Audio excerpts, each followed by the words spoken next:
बहुत ही सुंदर कथा सुनाने जा रही हूँ। भगवान शिव तथा दक्ष प्रजापति की शत्रुता कैसे हुई। बहुत ही सुंदर कथा है। दक्ष प्रजापति के लिए नहीं शिव किन्ह प्रणाम। क्रोधित हो तब दक्ष ने दिन श्राप तिन्ह ठाम। शिव जी बोले, हे मैत्रेय जी, नहीं, विदुर जी बोले, हे मैत्रेय जी, मुझे यह सुनकर बड़ा आश्चर्य है। दक्ष प्रजापति के यज्ञ में सती जी क्यों भस्म हो गई तथा शांति मूर्ति आत्माराम भगवान शंकर से दक्ष प्रजापति की शत्रुता क्यों हुई।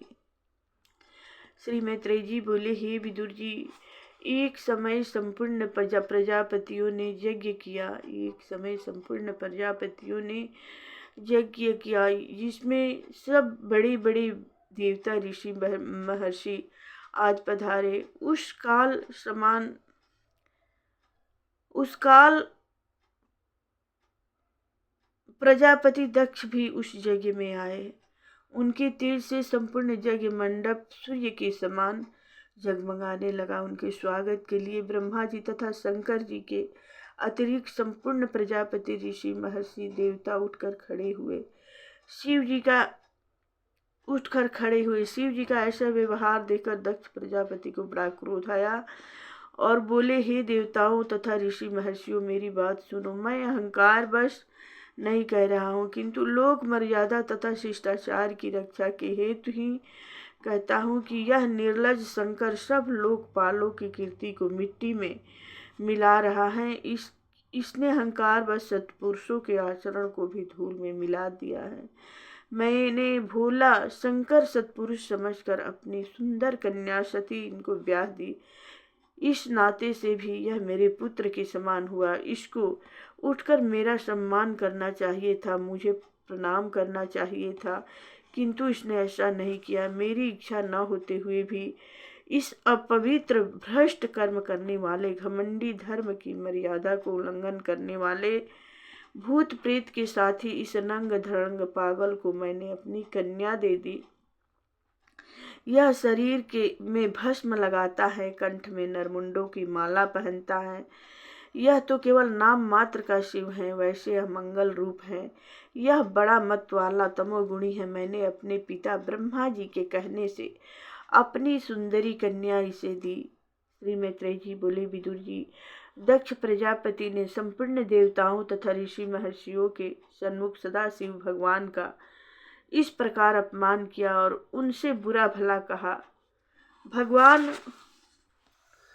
चुपचाप बैठे रहे, निरुत्तर भाव से सुनते रहे। यह देखकर दक्ष प्रजापति का क्रोध और भी बढ़ गया और वे महादेव जी को श्राप देने के लिए उद्यत हो गए। उन्होंने श्राप दिया कि इस अशिव को इंद्र, उपेंद्र आदि बड़े बड़े देवताओं के साथ यज्ञ का भाग न मिले। उन्हें ऐसा करने से सबने रोका, किंतु उन्होंने किसी की न सुनी और श्राप देकर घर को चले गए। तब महादेव जी के गण नंदीश्वर को श्राप का पता चला। तब उसने दक्ष को श्राप दिया और बोले, जो नीच अभिमान वश भगवान शंकर से बैर करता है, वह मूर्ख दक्ष तत्व ज्ञान से हीन हो जावे। यह दक्ष यज्ञ आदि अनुष्ठान करता रहता है, किंतु फिर भी पशु के समान है। इसलिए यह स्त्री लंपट हो जावे और इसका मुख बकरे के समान हो जावे। जो इसके अनुयायी हो और भगवान शंकर से उद्देश्य करते हुए जन्म मरण के चक्कर में पड़ते रहे। शंकर जी से बैर करने वाले कर्म कांड करके भक्ष अन्न ग्रहण करे तथा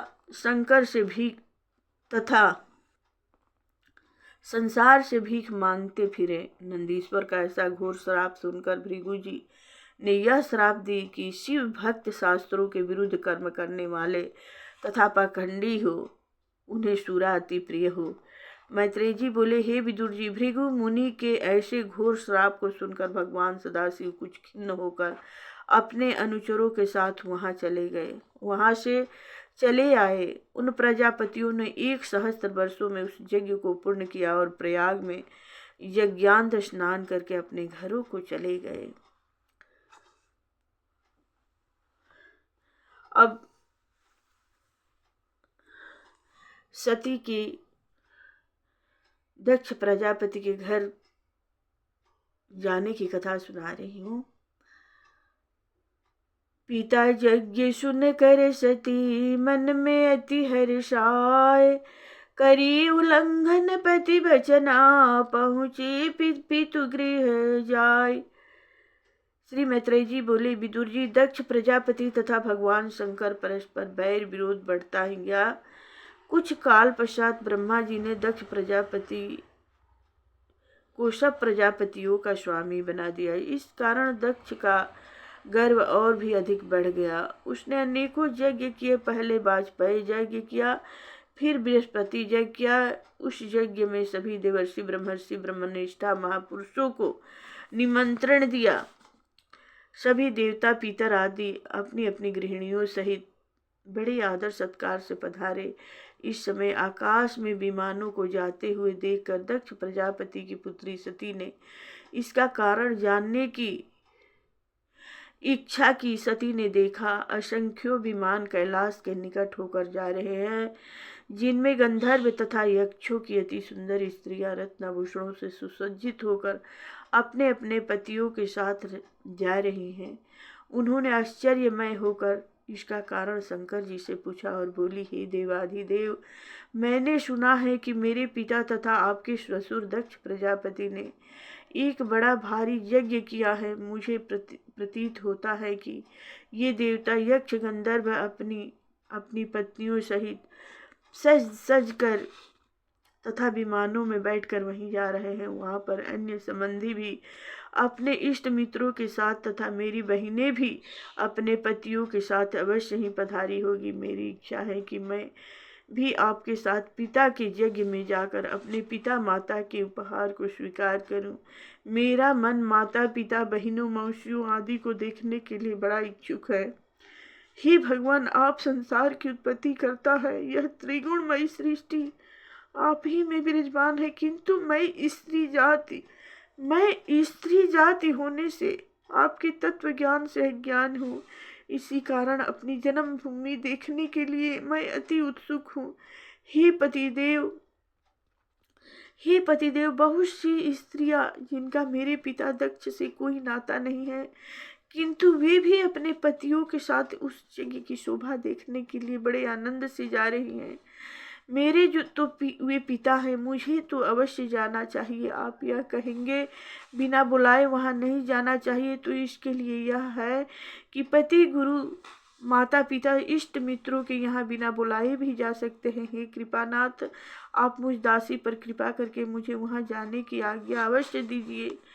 मैत्रेय जी बोले, सती को अपने पिता के यहाँ जाने की उत्कंठा तथा उत्सुकता देखकर शंकर जी को दक्ष प्रजापति के पूर्व वैमनस्व का ध्यान हो आया और उसके दुर्वचनों का स्मरण करके हंसते हुए बोले, हे प्रिय, तुम्हारा यह कथन सत्य है कि गुरु, माता पिता तथा बंधुओं के यहाँ बिन बुलाए भी जा सकते हैं, किंतु यह तभी हो सकता है जब उनसे कोई द्वेष भाव न हो। उस दक्ष प्रजापति को अति अभिमान है।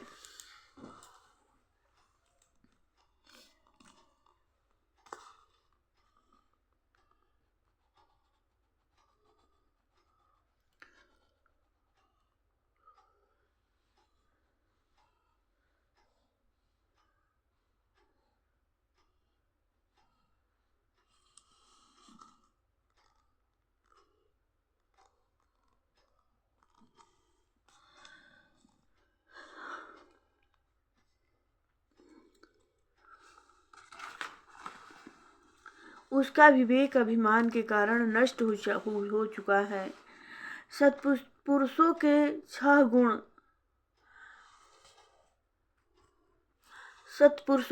गुण तप, धन, बल, क्षमा, युवा अवस्था तथा उच्च कुल होते हैं और नीच पुरुषों में ये ही अवगुण बन जाते हैं।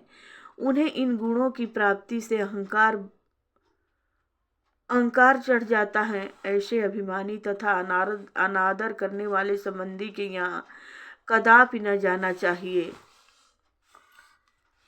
अस्त्र के घावों की पूर्ति तो कुछ काल में हो जाती है, किंतु कुवचनों से भीगे हुए मर्म स्थानों में जो घाव उत्पन्न हो जाते हैं, उनकी पीड़ा कभी दूर नहीं होती है। यह मैं जानता हूँ कि तुम प्रजापति की प्रिय पुत्री हो, किंतु मेरे आश्रय होने के कारण तुमको भी वह अपमान जनित दृष्टि से देखता है, इसलिए तुम्हें वहां जाने पर सम्मान प्राप्त नहीं होगा। हे सुंदरी, तुम यहाँ यह कहोगी कि आपने मेरे पिता का अनादर क्यों नहीं किया था, तो हे सुंदरी, तत्वज्ञानी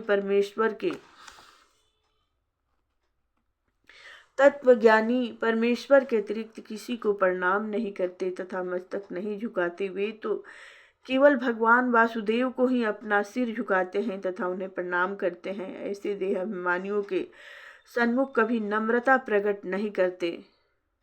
जिसका अंतःकरण शुद्ध नहीं है, उसमें वासुदेव का वास नहीं होता। जिस अंतःकरण में वासुदेव का वास नहीं होता है, उसके लिए मस्तक नहीं झुकाया जा सकता है। मैं केवल शुद्ध चित्त से भगवान वासुदेव का ही चिंतन करता रहता हूँ। इसलिए हे सुंदरी, मैंने उनका कोई तिरस्कार नहीं किया। उन्होंने ही कटु वचनों से मेरा अनादर किया था। दक्ष प्रजापति तुम्हारे पिता हैं, किंतु मेरे भी शत्रु होने के कारण तुमको वहां नहीं जाना चाहिए और न उनके अनुयायियों को देखने की इच्छा करनी चाहिए। हे प्रिय, तुमको मेरी बात अवश्य माननी चाहिए। यदि ऐसा नहीं करोगी तो इसका फल तुम्हारे लिए उत्तम न होगा। ऐसा कहकर भगवान शंकर शांत हो गए। चौथा अध्याय की कथा। दक्ष प्रजापति ने कियो निज पुत्री अपमान, सती यज्ञ में जल मिरी सहो न मान कुमान। मैत्रेय जी बोले, हे विदुर जी, सती की अपने पिता दक्ष प्रजापति के यहाँ जाने की प्रबल इच्छा को देखकर शंकर जी ने विचारा कि यदि सती को न जाने दिया जाएगा तो यह प्राण हत्या कर देगी, प्राण को त्याग देगी और जाने पर भी प्राण त्यागने की संभावना है। सती जी व्याकुल होकर कभी द्वार पर आती, कभी अंदर को लौट जाती। अति चंचल हो उठी थी, अनमनी सी होने लगी थी। अपने सज्जनों को देखने की प्रबल इच्छा के कारण उनके नेत्रों से आंसू बहने लगे तथा शरीर कांपने लगा और शंकर जी की ओर रोज पूर्ण दृष्टि से देखने लगी, मानो उन्हें भस्म कर देगी। सती की यह दशा देखकर शंकर जी ने काल की गति को ही इसका मुख्य कारण समझा तथा होनहार प्रबल समझकर उन्होंने अपने हजारों सेवक तथा वाहनों सहित सती को दक्ष के यहाँ भेज दिया। भगवान शंकर के वाहन वृषभ राज आगे आगे चल रहे थे तथा अन्य पार्षद अपने अपने वाहनों पर उनके पीछे चल रहे थे। सती बैल पर सवार थी, उनके साथ मैना, पक्षी, गद, दर्पण तथा कमल इत्यादि क्रीड़ा की सामग्री थी। च्यवन, श्वेत छत्र, दुदुम्भी, शंख, माला आदि सभी संगीत तथा नृत्य का सामान उनके साथ था। सती कुछ ही काल में अपने पिता दक्ष प्रजापति के यज्ञ में पहुंच गई। वहां पर वेदज्ञ ब्राह्मण अपने उच्च स्वरों से वेद ध्वनि कर रहे थे। यह मंडप अनेकों प्रकार की सामग्री से संपन्न था। उसकी शोभा अद्वितीय थी। सती को देखकर उनकी माता और बहनें अति प्रसन्न हुई और गदगद कंठ से उन्हें छाती से लगाया, किंतु दक्ष प्रजापति ने सती को देखते ही कुदृष्टि करके मुंह फेर लिया। सती अपने इस अपमान को न सह सकी। उन्हें माता, मनुष्यों, बहनों तथा अन्य स्वजनों के दिए हुए उपहार कुछ भी अच्छे नहीं लगे। जब सती जी ने यह मंडप में जाकर देखा कि यज्ञ में मेरे पति भगवान शंकर को कोई भाग नहीं दिया गया है, तब उन्हें अति क्रोध आया। ऐसी प्रतीत होने लगा मानो उनके क्रोध से सब लोग नष्ट भ्रष्ट हो जाएंगे। दक्ष के इस अभिमान को तथा शिव जी के साथ किए हुए द्वेष भाव को वे अधिक सहन नहीं कर सकी। सती जी के अपमान को देखकर उनके सेवक दक्ष प्रजापति को मारने के लिए दौड़े, किंतु सती ने उन्हें ऐसा करने से रोक दिया और वे यज्ञ में आकर इस प्रकार लड़खड़ाती हुई वाणी में बोली, हे पिताजी, संसार में भगवान शंकर से बढ़कर कोई देवता नहीं है, इसलिए उनको देवाधिदेव महादेव कहते हैं। वे तत्वज्ञानियों में श्रेष्ठ तथा सबके प्रिय हैं। वे किसी प्राणी से बैर भाव नहीं करते हैं। हे पिताजी, आपके अतिरिक्त उनसे कोई भी शत्रुता नहीं करता है। सत्पुरुष किसी के गुण देखकर कभी उनसे द्वेष नहीं करते और न उनमें अवगुण ही देखते हैं। वे सदा गुणों को ही देखते हैं, उसके अवगुणों पर दृष्टि नहीं करते। वे ही श्रेष्ठ पुरुष हैं।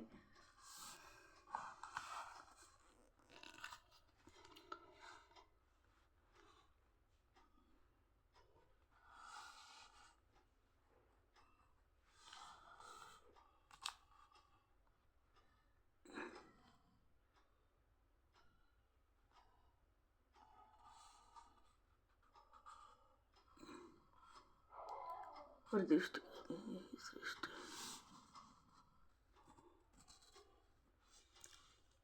जो दूसरे के थोड़े से गुण को भी विशेष गुण मानते हैं, किंतु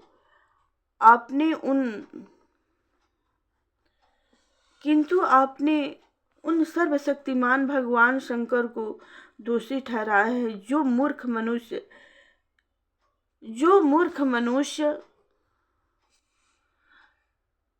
इस शरीर को ही आत्मा मान बैठते हैं, वे ही सदा महापुरुषों की निंदा करते हैं। सत्पुरुष उनके दोषों पर कोई ध्यान नहीं देते, किंतु उनके चरण रज उन्हें स्वयं नष्ट कर देती हैं। भगवान शिव का इन 2 अक्षरों का नाम संपूर्ण कलाओं का करने वाला है। एक बार भी अन्यास ही मुख से निकलने पर संपूर्ण पापों को उसी क्षण नष्ट कर देता है। किंतु ऐसे मंगलमय भगवान शिव से आप शत्रुता करते हैं। आप अवश्य ही अमंगल स्वरूप हैं। जिनके चरण कमल का रस पान सदा ब्रह्मादि देवता जिनको कि आप यज्ञ में प्रसन्न करते रहते हैं, वे सकाम पुरुषों को इच्छित फल देते रहते हैं। आप कहते हैं वह केवल नाम मात्र के शिव हैं और वे अशिव तथा अमंगल रूप हैं। मुंडमाला, चीता की भस्म तथा जटाजूट रखाए भूत पिशाचों के साथी हैं। तो क्या आप ब्रह्मा इंद्र आदि से भी अधिक ज्ञानी हैं? वे उनकी यह अशिवता नहीं जानते जो उनके चरणों की रज को नित्य अपने सिर पर रखते हैं। आप ही उनकी अशिवता को भली प्रकार जानते हैं। केवल यह आपकी अज्ञानता के अतिरिक्त और कुछ नहीं है। जो कोई अपने स्वामी की निंदा सुने,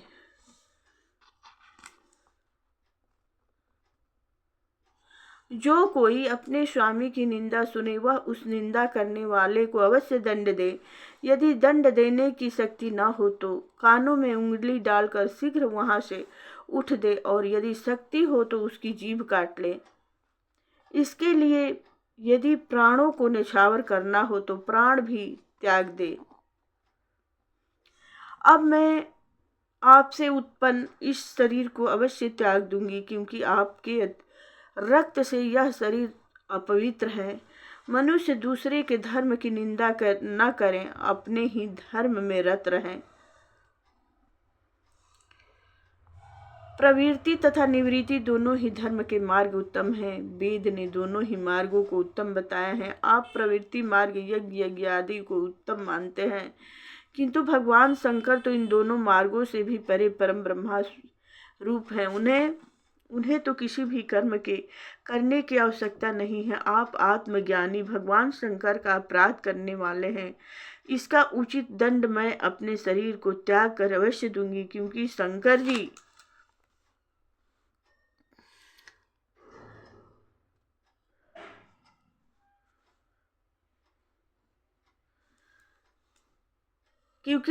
जी हंसकर मुझे दक्ष कुमारी कहेंगे तो अवश्य लज्जा लगेगी। इस प्रकार कहकर सती मौन हो गई तथा उत्तर दिशा की ओर मुँह करके बैठ गई। उन्होंने आचमन से अपने अंतःकरण को शुद्ध करके पीले वस्त्र से शरीर ढक लिया। नेत्र बंद करके प्रणाम द्वारा प्राण को अपना वायु को एक करके नाभि चक्र में स्थापित किया। तत्पश्चात उदान वायु को नाभि चक्र से ऊपर ले जाकर शनैः शनैः हृदय चक्र में वृद्धि के साथ स्थित किया।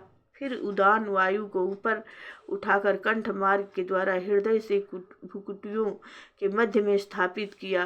फिर भगवान शंकर के चरणों में अपना ध्यान लगाकर योग मार्ग के द्वारा अग्नि तत्व को धारण करके शरीर को अपने तेज से भस्म कर दिया। सती का निर्दोष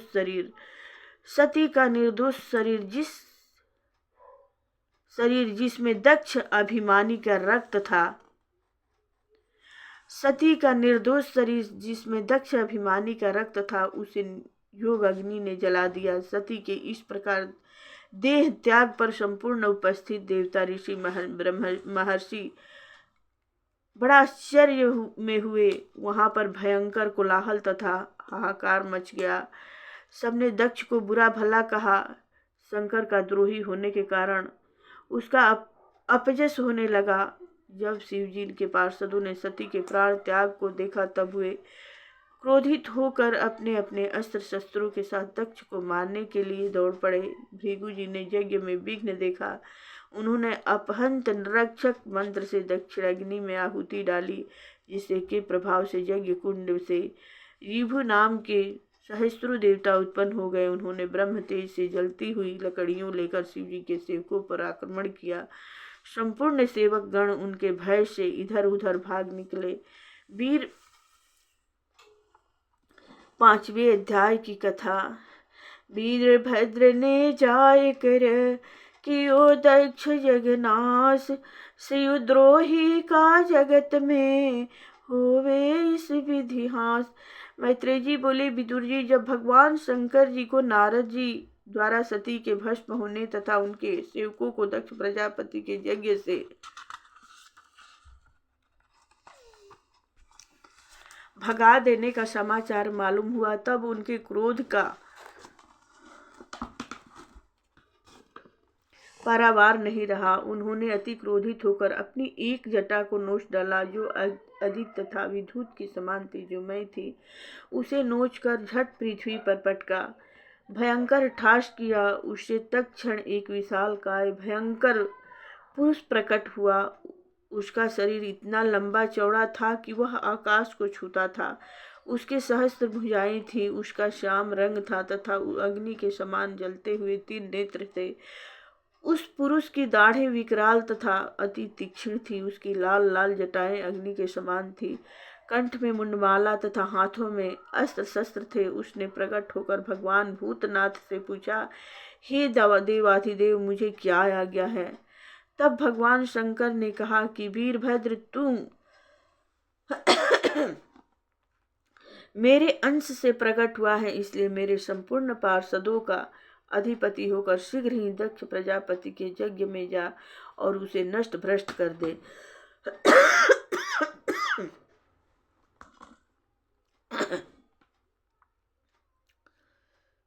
हे विदुर जी, भगवान शंकर की आज्ञा प्राप्त करके वह वीरभद्र तुरंत उनकी परिक्रमा करके दक्ष प्रजापति के यज्ञ की ओर हाथ में त्रिशूल लेकर दौड़े। उसके वेग को सहन करने में पृथ्वी असमर्थ थी। उसके सिंहनाद से सारा आकाश गूंज उठा। वे साक्षात संहारकारी रुद्र थे। उनके पीछे बहुत से सेवक अनेक प्रकार के अस्त्र शस्त्र लेकर दौड़ पड़े। उनके पैरों के नूपुर की भयंकर ध्वनि बजती जाती थी। जब दक्ष प्रजापति की यज्ञशाला में बैठे हुए सब ऋषि, ब्राह्मण तथा अन्य सदस्यों ने सामने से आते हुए एक प्रलयकारी बडंबर को आते हुए देखा, वे सब आश्चर्य में डूब गए। यह आंधी कहाँ से आई? न तो यह लुटेरे डाकुओं का गिरोह है और न गौओं के लौटने का ही समय है, जिसके कारण यह धूल आकाश में छा रही है। फिर यह धूल कहाँ से आई? दक्ष की पत्नियां कहने लगी, हो न हो पिता से अपमानित होकर सती के देह त्याग का समाचार सुनकर यह उपद्रव भगवान शंकर जी के क्रोध से उत्पन्न हुआ है, जो हम सबको नष्ट करने के लिए इधर बढ़ा आ रहा है। अवश्य ही दक्ष प्रजापति के पाप का फल है। भगवान शंकर जी के क्रोध का तांडव नित्य है। दक्ष पत्नियां तथा यज्ञ मंडप में बैठे हुए अन्य सभी उपस्थित गण जब इस प्रकार की बातें कह ही रहे थे कि सहसा कुछ ही क्षण में वीरभद्र ने अपने अनुचरों सहित दक्ष प्रजापति के यज्ञ मंडप को चारों ओर से घेर लिया। उस भयंकर उत्पात को देखकर दक्ष भी डर गए। भगवान रुद्र के सेवकों ने आते ही यज्ञ मंडप को उखाड़ना आरंभ कर दिया।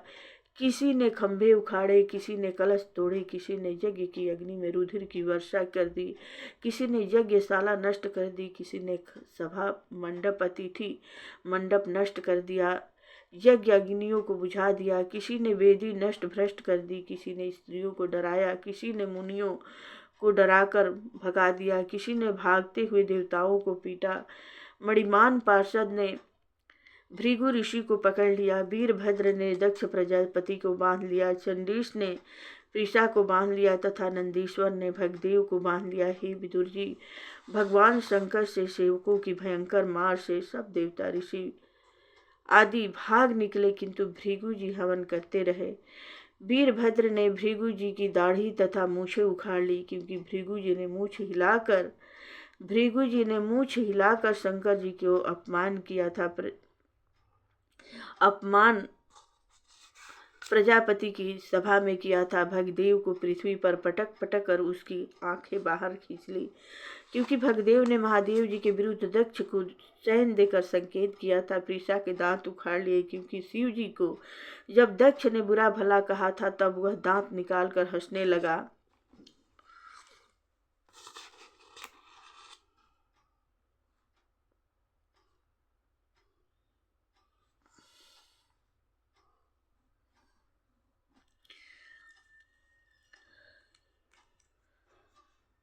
भगदेव को पृथ्वी पर पटक पटक कर उसकी आंखें बाहर खींच ली, क्योंकि भगदेव जी ने महादेव जी के विरुद्ध दक्ष को शयन देकर संकेत किया था। प्रीषा के दांत उखाड़ लिए, क्योंकि शिव जी को जब दक्ष ने बुरा भला कहा था तब वह दांत निकालकर हंसने लगा था।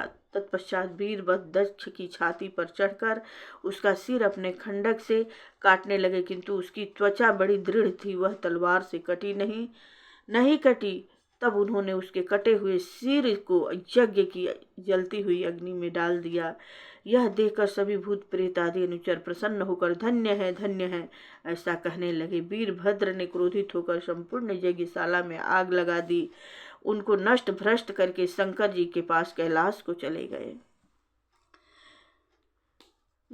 विरंच सुर साथ ले शंकर जी के धाम, करी प्रसन्न कैलाशपति पूरन किन्हे काम। श्री मैत्रेय जी बोले, हे विदुर जी, भगवान रुद्र के सेवकों ने जब दक्ष प्रजापति के यज्ञ को इस प्रकार नष्ट भ्रष्ट करके देवताओं के अंग प्रत्यंग भी नष्ट भ्रष्ट कर दिए, तब देवता लोग अति भयभीत होकर ऋषियों को साथ लेकर भगवान ब्रह्मा जी के पास गए। उन्हें प्रणाम करके सारा हाल सुनाया। भगवान ब्रह्मा तथा श्री नारायण अंतर्यामी थे, वे भविष्य के फल को जानते थे, तब वे दक्ष के यज्ञ में नहीं गए थे। देवताओं से दक्ष प्रजापति के यज्ञ की विध्वंस सुनकर परम तेजस्वी ब्रह्मा जी बोले, ही देवताओं, शंकर जी परम समर्थ तथा महादेव हैं। ऐसे सामर्थवान से यदि कोई दोष भी हो जाता है तो उसकी उपेक्षा की जाती है। तुम लोगों ने भगवान शंकर को यज्ञ भाग न देकर उनका बड़ा अपमान किया है। तुमको चाहिए कि भगवान शंकर के पैर पकड़कर उन्हें प्रसन्न करो, क्योंकि वे भोलेनाथ शिव शंकर हैं, अति शीघ्र प्रसन्न होने वाले हैं। दक्ष ने कटु वचन कहकर उनका अति अपमान किया था। इस पर भी सती को अपमानित करके शंकर जी की प्रिया को उनसे वियोग करा दिया। यदि तुम यज्ञ को पुनः यथावत आरंभ करके समाप्त करना चाहते हो तो उनसे क्षमा याचना करो। यह यज्ञ तो क्या, उनके क्रोधित होने पर सारा विश्व भी नहीं बच सकता। उनके प्रभाव को देवता तो क्या, मैं भी नहीं जानता हूँ। देवताओं को इस प्रकार समझाकर ब्रह्मा जी सबके साथ भगवान शंकर के प्रियधाम कैलाश पर्वत पर गए। उस कैलाश धाम पर अनेक प्रकार की औषधियाँ तथा मंत्र योग इत्यादि निवास करते हैं। गंधर्व व अप्सराएं वहाँ पर नित्य करती रहती हैं। ठंडे व स्वच्छ जल के झरने नित्य झरते रहते हैं। यक्ष तथा सिद्ध पत्नियों का वहाँ क्रीड़ा स्थल है। वहाँ अनेक प्रकार के पक्षी, कोयल, मोर, भ्रमर इत्यादि गूंजते रहते हैं। वहाँ पर कल्प वृक्ष, परिजात, मंदार, ताल, तमाल आदि के वृक्ष सघन छाया करते रहते हैं। चंपा, गुलाब, मौलश्री, पन्ना, इलायची आदि के सुगंधित पुष्प मीठी मीठी सुगंध वायु के द्वारा फैलाते रहते हैं। वहाँ पर अनेक प्रकार के वन्य पशु, बानर, सूकर, सिंह, कृष्ण, मृग आदि स्वच्छता से घूमते रहते हैं। उस कैलाश पर्वत के चारों ओर नंदा, अलकंदा नाम की 2 नदियाँ बहती रहती हैं। वहाँ पर यक्ष, राक्षस, कुबेर की अलकापुरी शोभायमान है। वहाँ पर सौगंधिक नाम का वन अति रम्य है। हे विदुर जी, उन नंदा तथा अलकंदा नदियों में रति को भी लजाने वाली देवगनाएं अपने प्रीतमों के साथ जल विहार करती हैं। उनके कूचों से लगा हुआ कुमकुम धुल कर जल को पीला कर देता है तथा कुमकुम भी सुगंधित से मिश्रित होकर जल को वहाँ पर आने वाले हाथी अपनी हथिनियों के साथ प्यासे न होने पर भी पीते हैं। अलकापुरी के पश्चात देवगणों ने सौगंधिक वन को पार किया और उससे आगे भगवान शंकर जी का निवास स्थल एक बट वृक्ष दृष्टि आया। वह बट वृक्ष 100 योजन ऊंचा और 75 योजन में फैला हुआ था। वहाँ पर सूर्य की किरणें नीचे नहीं पहुँच सकती।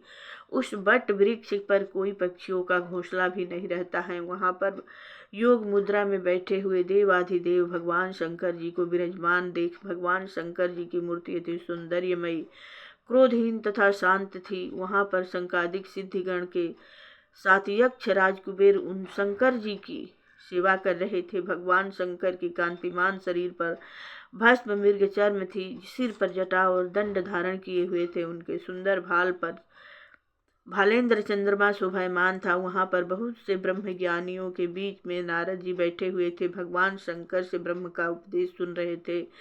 भगवान शंकर का बायां चरण उनकी दाहिनी जांघ पर तथा उनका बायां हाथ बाएं घुटने पर था। वे तर्क मुद्रा में बैठे हुए थे। काष्ठ की टेकनी का सहारा लेकर एकाग्र मन से ब्रह्म का ध्यान कर रहे थे। उसी समय देवताओं सहित पितामह ब्रह्मा वहां पहुँचे। उन्हें देखते ही भगवान शंकर उठ खड़े हुए और सिर झुकाकर उन्हें प्रणाम किया। शंकर जी के निकट बैठे हुए ऋषि महर्षियों ने भी ब्रह्मा जी को प्रणाम किया। श्री ब्रह्मा जी नम्रता से बोले, हे देवाधिदेव, मैं आपके प्रभाव को जानने में असमर्थ हूँ। आप परम ब्रह्मा हैं। आप परम ब्रह्मा हैं, जगत के स्वामी हैं। मकड़ी की भांति आप हैं। इस जगत रूपी जाले को फैलाकर उसे अपने में लीन कर लेते हैं। आप ही ने वैदिक कर्मों के विस्तार के लिए दक्ष को कारण मात्र बनाकर यज्ञ कराया है। यह संपूर्ण मर्यादा आप ही ने बांधी है। हे देव, दक्ष के शुभ कर्म में यह अशुभ फल क्यों कर प्राप्त हुआ? हे देवाधिदेव, आप यदि यह कहें कि यह मेरे क्रोध के कारण हुआ है, यह भी ठीक नहीं है, क्योंकि यह सारा विश्व आप ही में समाया हुआ है। आप में कभी भेद बुद्धि उत्पन्न नहीं होती है। जो कामासक्त पुरुष है तथा अज्ञानी है, आप उन्हें भी नहीं मारते हैं, क्योंकि वे तो स्वयं मरे हुए हैं। हे शंभो, आपको यह जगत की माया कभी नहीं छूती है। इस कारण कर्म मार्ग में आसक्त पुरुषों के द्वारा कोई अपराध हो जाने पर भी आप कृपा ही करते हैं। आप यज्ञ पुरुष है, इसलिए आपको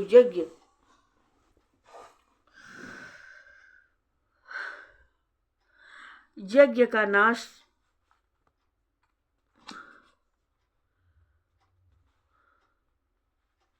इसलिए आपको यज्ञ का भाग पाने का पूर्ण अधिकार है, किंतु इस दुर्बुद्धि दक्ष ने आपको यज्ञ का भाग नहीं दिया था। इसी कारण से उसके यज्ञ का नाश हुआ। अतः मेरी आपसे प्रार्थना है कि आप इस अपूर्ण यज्ञ को फिर से पूर्ण करने की कृपा करें। दक्ष पुनः जीवित हो उठे। भगदेव को पुनः नेत्र प्राप्त हो में, भृगु को पुनः दाढ़ी मोक्ष प्राप्त हो जावे तथा पूषा के दांत ज्यों के त्यों हो जावे। जिन जिन देवताओं के अंग भंग हो गए हैं, वे भी ठीक हो जावे। यज्ञ का शेष भाग आपका भाग होगा और उसी भाग से आप यज्ञ को पूर्ण कीजिए।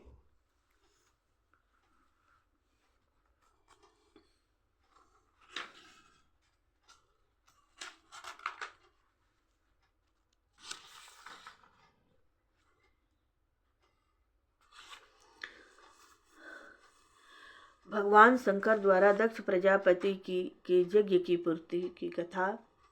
दक्ष प्रजापति ने कियो सरिधर चरण प्रणाम, किन्नो पुरन यज्ञ तब शिव शंकर भगवान। मैत्रेय जी बोले, हे प्रिय विदुर जी, ब्रह्मा जी ने भगवान शंकर की इस प्रकार प्रार्थना की। तब भगवान शंकर ने प्रसन्न होकर कहा, हे जगत के कर्ता ब्रह्मा जी, मैं दक्ष जैसे दुर्बुद्धि अज्ञानी पुरुषों के दोषों की ओर कभी ध्यान नहीं देता हूँ और न उनकी कभी चर्चा करता हूँ।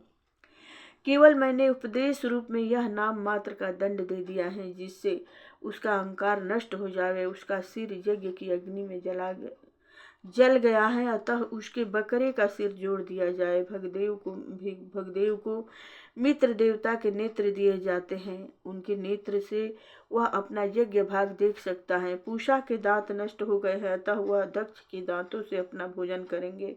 शेष देवताओं के अंग ज्यों के त्यों ठीक हो जाएंगे। जिन यज्ञकों की भुजाएं नष्ट हो गई हैं, वे अश्विनी कुमारों की भुजाओं से काम ले। जिनके हाथ कट गए हैं, वे पूषा के हाथों से अपना कार्य करेंगे। भृगु जी की दाढ़ी मूछें बकरे के समान उत्पन्न हो जाएगी। मैत्रेय जी बोले, विदुर जी, भगवान शंकर के ऐसे वचन को सुनकर सब ऋषि प्रसन्न हुए और सब देवताओं ने भगवान शंकर से दक्ष के यज्ञ में पधारने के लिए विनय की। तब भगवान शंकर सब देवताओं तथा ब्रह्मा जी के साथ दक्ष प्रजापति के यज्ञ में आए। भगवान शंकर ने अपने कथन अनुसार यज्ञ पुरुष बकरे का सिर दक्ष प्रजापति के लगाकर जोड़ दिया। दक्ष की इस प्रकार बैठे हो गए मानो सोकर जगे हों। उन्होंने गदगद कंठ से भगवान शंकर की प्रार्थना की। उन्हें अपनी पुत्री सती का स्मरण हुआ जाने के कारण उनके नेत्रों से आंसू बहने लगे। दक्ष जी बोले, हे जगतपते, मैं आपका अपराधी हूँ। आपने मुझे उत्तम मार्ग पर लाने के लिए ही यह दंड रूपी उपदेश दिया है। हे प्रभु, आप तो पापियों को भी नहीं त्यागते हैं, फिर मुझ जैसे उत्तम कर्म करने वालों को कैसे त्याग सकते हैं।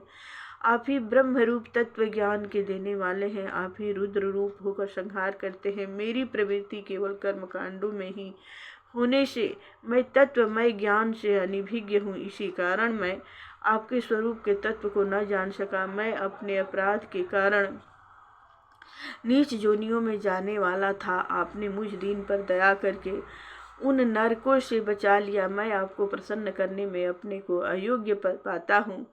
केवल आप ही मुझ पर दया करके प्रसन्न हुए। श्री मैत्रेय जी बोले, विदुर जी, दक्ष प्रजापति के जब इस प्रकार भगवान शंकर की अनुनय विनय के साथ प्रार्थना की, तब वे अति प्रसन्न हुए और दक्ष के यज्ञ को पूर्ण किया। यज्ञ की पूर्णाहुति के लिए ब्राह्मणों ने 3 पात्रों में चरु तैयार किया। दक्ष प्रजापति ने ज्यों ही शुद्ध चित्त से भगवान यज्ञ पुरुष का ध्यान किया, त्यों ही भगवान प्रकट हो गए। उनकी कांति अनेक सूर्यों के समान थी। वे गरुड़ पर सवार थे। उनका श्याम वर्ण था। अष्टभुजाओं, शंख चक्र गदा पद्म धारण, अस्त्र शस्त्र धारण किए हुए थे। देवीमान मुकुट सिर पर पहने हुए। उनके श्री विग्रह की छटा अनुपम थी। पार्षदगण सफेद दूध के फेन के समान पंखा चवर डुला रहे थे तथा श्वेत छत्र शोभायमान था। भगवान के बधारने पर ब्रह्मा, शिव, दक्ष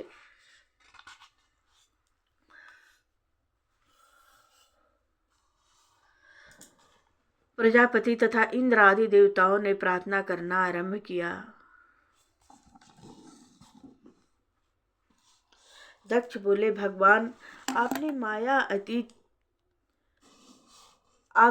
अतीत है। मुझ जैसे अज्ञानी उसे कैसे समझ सकता है। जब आपकी कृपा हो तभी आपकी उस दुस्तर माया से पार हो सकते हैं। ऋषियों ने कहा, हे प्रभु, नंदीश्वर के श्राप से हमारी बुद्धि कर्मों में ही रत रहती है, अतः हम कर्मों को ही प्रधान मानकर आपकी प्रशंसा के लिए यज्ञ करते हैं और उसी को आपका रूप मानते हैं। भगवान शंकर बोले, हे देवाधिदेव, अज्ञानी पुरुष मुझे आचार भ्रष्ट करते हैं, किंतु आपकी आज्ञा से मैं उनका कुछ भी बुरा नहीं मानता हूँ, सदा आप ही के चरणों में रत रहता हूँ। भृगु जी बोले, हे प्रभु, आपकी माया के पर्दे के कारण यह आत्मज्ञान नष्ट हो गया है। इसी कारण देहाभिमानी पुरुष तत्व से आपको नहीं पहचानते हैं, किंतु फिर भी आप अपने भक्तों पर दया करके उन पर प्रसन्न रहते हैं, इसलिए आप मुझ पर कृपा करके प्रसन्न होइए। ब्रह्मा जी बोले, हे प्रभु, इन द्विजों के द्वारा पुरुष पदार्थ को अलग अलग रूप में देखता है। यह पदार्थ वास्तव में आपका स्वरूप ही है। वह सब इंद्रियों के ही विषय है, इस कारण आप माया से परे हैं। इंद्र ने कहा, हे प्रभु, आपका यह विग्रह जो अष्टभुजा तथा आयुधों से युक्त है, दैत्यों का संहार करने वाला है और हमको आनंद देने वाला है, यह आपका स्वरूप सत्य तथा नष्ट न होने वाला है। यज्ञिकों की पत्नियां बोली, हे यज्ञमूर्ते, भगवान शंकर के क्रोधित होने पर यह यज्ञ नष्ट हो गया, किंतु अब उन्होंने प्रसन्न होकर उसे पूर्ण किया है, अतः आप अपनी पवित्र दृष्टि से उसे देखिए। ऋषियों ने कहा, हे पुरुषोत्तम, आप कर्म करते हुए भी अकर्मा हैं, उनमें लिप्त नहीं होते हैं। दूसरे मनुष्य नित्य प्रति लक्ष्मी प्राप्ति के लिए उनकी उपासना करते हैं, किंतु लक्ष्मी जी नित्य आपके पास रहते हुए भी आप उनसे अलग ही रहते हैं। सिद्धों ने कहा, हे प्रभु, हमारा यह मन आपकी विशुद्ध अमृतमयी कथा पान करने में लगा रहता है। यह मन ब्रह्मानंद में मग्न रहने के कारण संसार सागर में नहीं डूबता है और न त्रय ताप ही उसे जला सकते हैं। दक्ष की पत्नियों ने कहा, हे परमेश्वर, हम आपको नमस्कार करती हैं। आप लक्ष्मी जी सहित हमारी रक्षा करें। आपके बिना यज्ञ की पूर्णाहुति नहीं होती है और न यज्ञ पूर्ण होता है। लोकपालों ने कहा, हे प्रभु, यह सारा जगत आपके द्वारा दृष्टिगोचर होता है। आप हमारे हृदय में विराजमान रहते हैं। यह अशुद्ध इंद्रिया आपको नहीं देख सकती है। आप इस जगत से परे हैं, किंतु फिर भी इस जगत में दृष्टिगोचर होते हैं। यह आप ही की लीला है। योगेश्वरों ने कहा, हे जगतपते, जो आत्मज्ञानी तत्व से संपूर्ण विश्व में तथा अपने में कोई भेद न देखकर सबको समभाव से देखता है, वह आपको अति प्रिय है। जो प्राणी आपकी सेवा न करके दूसरों की सेवा करते हैं, आप उन पर भी कृपा करते हैं। इस जगत को आप अपनी माया से रचते हैं तथा संहार करते हैं। आप ही विभिन्न रूपों में प्रकट होते हैं। हम आपको नमस्कार करते हैं। वेदों ने कहा, हे प्रभु, धर्म मर्यादा के लिए आप इस शुद्ध स्वरूप को स्वीकार करते हैं। आप निर्गुण हैं। आपके भेद को ब्रह्मादि कोई भी नहीं जानता। आपके लिए नमस्कार है। अग्निदेव बोले, हे प्रभु, मैं आप ही का तेज हूँ तथा देवताओं का मुख हूँ। यज्ञों की आहुति देवताओं तक पहुँचाता हूँ। अग्निहोत्र, दर्श, पूर्णमास, चतुर्मास यज्ञ, पशु और सौम, ये पांचों यज्ञ आप ही के रूप हैं तथा वस्ट इन यजुर्वेद के मंत्रों से आपका ही पूजन किया जाता है। मैं आपको नमस्कार करता हूँ। देवताओं ने कहा, भगवान, आप सृष्टि के आदि में उत्पन्न हुए हैं। कल्प के अंत में आपने प्रलय करके संपूर्ण सृष्टि को अपने में लीन करके क्षीर सागर में शयन किया है। प्रभु, महालोक के रहने वाले सिद्धगण जो आपके भक्त हैं, वे ही भक्तों की रक्षा करते हैं।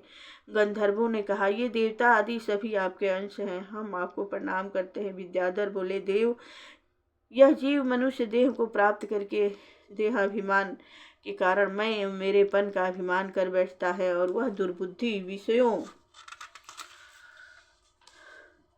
में लिप्त हो जाता है। आप में लीन रहने वाले ही मुक्ति को पाते हैं। ब्राह्मणों ने कहा, हे प्रभु, आप यज्ञ पुरुष हैं। आपने ही अग्निहोत्र, यज्ञ पात्र, देवता, पशु, घृत उत्पन्न किए हैं। आप ही ने वराह रूप धारण करके इस पृथ्वी को रसातल से लाकर स्थापित किया है। हम आपको प्रणाम करते हैं। श्री मैत्रेय जी बोले, जब सब देवताओं ने इस प्रकार प्रार्थना की, तब भगवान बोले, हे देवताओं, संसार की उत्पत्ति करने वाला ब्रह्मा मैं ही हूँ तथा महादेव मैं ही हूँ। मैं सर्वात्मा, सबका साक्षी, स्वयं प्रकाश, उपाधि रहित ईश्वर हूँ। अपनी त्रिगुणमयी माया से ब्रह्मा, विष्णु तथा शंकर रूप धारण करके जगत की सृष्टि, पालन तथा संहार करता हूँ। मैं ही परम ब्रह्मा हूँ। जो ब्रह्मज्ञानी ब्रह्मा, विष्णु और शंकर तथा अन्य जीवों को भेद रूप से देखता है, वह वास्तव में अज्ञानी है। जिस प्रकार शरीर के सब अंग एक ही होते हैं, उसी प्रकार यह सभी जीव मुझसे भिन्न नहीं है। ब्रह्मा, विष्णु तथा रुद्र, ये संपूर्ण जीव सब एक ही हैं।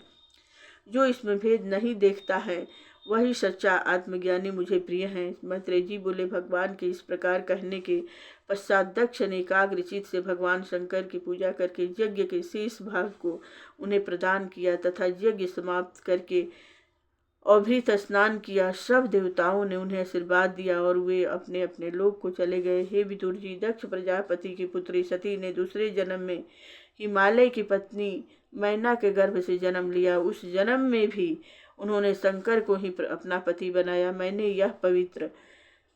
यह पवित्र चरित्र उद्धव जी के मुख से सुना था। शंकर जी का यह पवित्र चरित्र यश तथा आयु की वृद्धि करने वाला तथा पापों को नष्ट करने वाला है। नित्य प्रति इसका पाठ करने वाला भक्त की संसार वासना दूर हो जाती है।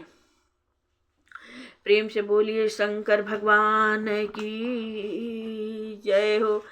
जय जय मंगलमय प्रभु की जय हो। भगवान शंकर का बहुत ही सुंदर माता पार्वती सती का भजन एक है। बोलिया एक बोले ली गौरा दे सुनिए महादेव। बोलिया एक बोले ली गौरा दे सुनिए महादेव। हमारा ही बाके जगी भतीजा वाके मुड़ानी। हमारा ही बाके जगी भतीजा वाके मुड़ानी। सभा का के ओई लानी ने तो हमारा के नहीं ओइले। सभा का के ओई लानी ने तो हमारा के नहीं ओइले। बोलिया एक बोले ले महादेव सुनाए गौरा दे। बिना हो बोलावल गौरा नैहर जैबू आदर नाही होई हानि। बिना हो बोलले गौरा नैहर जैबू आदर नाही होई हानि हो। ना चिन्ही है माँ ना बाप ना चिया चिन्ही है भैया भौजी। केहू के कहल गौरा ना मनाली गौरा चलली नैहर। केहू के कहल गौरा ना मनली गौरा चलली नैहर। चलल चलल गौरा चली गली कवर थैले ठाढ़ भैली।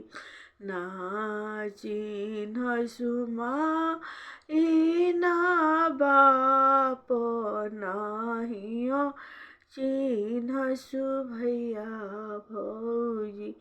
नाही चिन्ह सुपीति पीतिया नाहिया चिन्ह सुनर लोगवा। नाही चिन्ह सुपीति पीतिया नाहिया चिन्ह सुनर लोगवा। एक तो चिन्हली गांगो बहिनी तो उठी आकावारी दिहली। एक चिन्हली गांगो बही नीत उठिया कावारी दिहली जल्दी जल्दी विप्रतु हुमा कर गौरा कुंड परिहानि जल्दी जल्दी विप्रतु हुमा कर गौरा कुंड परिहानि एक पलवा विप्रहनाले दूसर पलोनेले तीसर पलवा विप्रहनाले गौरा कुंड परेली तीसर पलवा विप्रहनाले